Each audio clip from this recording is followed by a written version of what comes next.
မြန်မာပြည်ရဲ့ဘေးရန်နေရာတွေကိုဖယ်ရှားဖို့ကြွချီလာတဲ့မိုင်းဖုံးဆရာတော်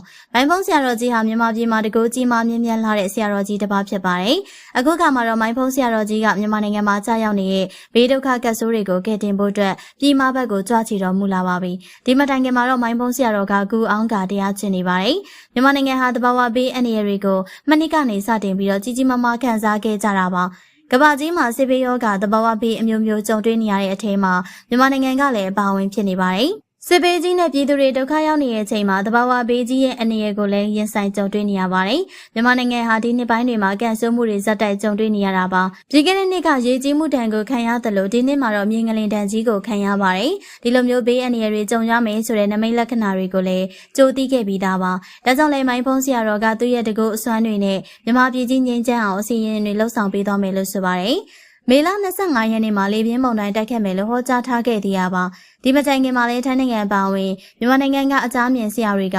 အင်အားပြင်းကလေးလှုပ်အောင်မယ်လို့လည်းဟောကြားထားပြန်ပါသေးတယ်ဆရာတော်ကြီးဟာဆိုရင်တော့ကူအောင်တရားကျင့်ကြံပြီးမနစ်ကမှကူကထွက်လာတာပါမိုင်းဖုံးဆရာတော်ကြီးဟာတရားဟောပြီးအကူအညီလူတန်းထောက်ပံ့မှုတွေပြုလုပ်ဖို့အတွက်ဆရာတော်ကြီးကိုယ်တိုင်ဦးဆောင်တဲ့အဖွဲ့ကအလူရှင်90ပါဝင်ပြီးတော့ကားအစီးပေါင်း40လောက်နဲ့တာချီလိတ်မိုင်းဆက်ကားလမ်းခရီးအတိုင်းခရီးဆက်ပြီးတော့မိုင်းပန်မြို့တောင်ကြီးမြို့မန္တလေးမြို့တွေမှာခရီးနာပြီးတော့ကယ်တင်ပေးသွားမှာဖြစ်ပါတယ်ရှင်။နောက်ထပ်လည်းစိတ်ဝင်စားဖွယ်ရာတွေကိုတင်ဆက်ပေးမှာဖြစ်လို့ကျမတို့ရဲ့ channel လေးကို like and subscribe လုပ်ပေးခဲ့ကြပါအောင်နော်။